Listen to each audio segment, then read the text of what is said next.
नमस्कार बंधुरा आज के आबारो चले एसेছি একটা নতুন ভিডিও নিয়ে। আজকে একটা সিম্পল নিরামিষ রেসিপি বানাবো। তো এখানে দেখুন সবার আগে সবুজ ডাল নিয়েছি, এই যে এগুলো দিয়ে আমরা তরকা ডাল বানাই, যেগুলো তরকা রুটি দিয়ে খায়। যাই হোক, এখানে সবুজ ডাল নিয়েছি, মুগ ডাল, সবুজ মুগ নিয়েছি। আর এখানে নিয়েছি সবুজ কুমড়ো, এই যে খোসাওয়ালা যে সবুজ বাচ্চা কুমড়ো যেগুলো হয় সেটা। তো এটাকে দিয়ে একটা সুন্দর নিরামিষ রেসিপি বানাবো। তো চলুন দেখাই। আর এখানে নিয়েছি একটা ছোট টমেটো, একদম ছোট ছোট করে কুচি করে নিয়েছি। আর এখানে নিয়েছি আদা, কাঁচা লঙ্কা, আদা, কাঁচা লঙ্কা, কালো জিরে আর সাদা জিরে মানে নর্মাল জিরে, সেটা বেটে নিয়েছি। আর এখানে কড়াইতে আমি তেল দিয়ে দিয়েছি, তেলের উপরে ফোড়ন দিয়ে দিয়েছি, একটা শুকনো লঙ্কা, একটা তেজপাতা, আর দিয়ে দিলাম কালো জিরে। আর এখানে দিয়ে দিচ্ছি একটু হিং।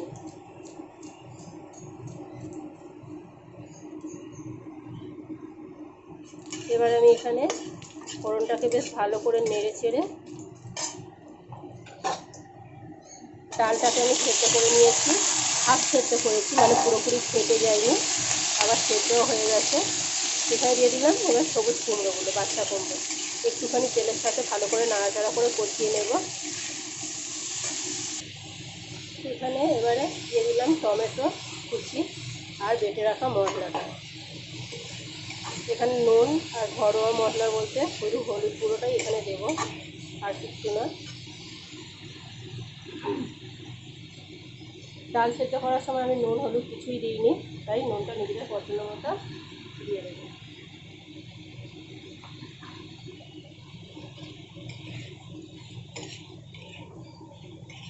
এটা একদম পুরোপুরি নিরামিষ রেসিপি। তো ভালো করে 2 মিনিট কষিয়ে নেব এবারে। এখানে দেখুন বন্ধুরা, মশলা দিয়ে খুব সুন্দর করে কষিয়ে নিয়েছি। কত সুন্দর হয়েছে আর কতটা কমে গেছে কুমড়োটা। বাচ্চা কুমড়ো কিন্তু খেতে খুব টেস্টি লাগে আর খুব হেলদি। এখানে এবার দিয়ে দিলাম সেদ্ধ করে রাখা ডাল। ডালটাকেও দিয়ে একটুখানি নাড়াচাড়া করে দেবো, দিয়ে পছন্দ মতো জল দিয়ে ঢাকা দিয়ে দেবো। আপনারা এখানে পনিরও ব্যবহার করতে পারেন। আমার ঘরে পনির নেই, খুব একটা পনির আমরা পছন্দ করি না, মানে বাচ্চা খেতে চায় না, ওই জন্য আমরাও খাই না। তো যাই হোক, এখানে পনিরটাও দেওয়া যায় খুব ভালোভাবে একটু ভেজে। এখানে আমার পনির নেই, বিনা পনিরে করছি, এমনিতেও টেস্টি হবে। এখানে আমি কিছুটা জল দিয়ে দিলাম, একদম মাখা মাখা একটা ঘন ঘন তরকারি হবে, সেই বুঝে জল দিয়েছি।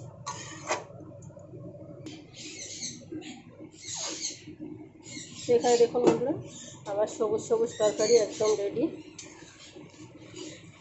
একটুখানি এই যে পুরো সেদ্ধ হয়ে গেছে, একটুখানি কেটে দিলে পুরো একদম দেখুন কতটা থিকনেস হয়েছে ঝোলে, এরকমই থাকবে।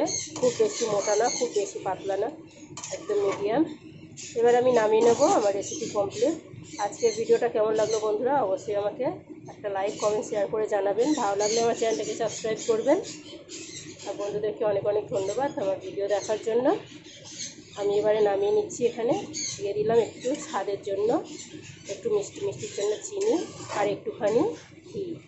একটু ঘি দিয়ে নাড়াচাড়া করে আমি নামিয়ে নিচ্ছি।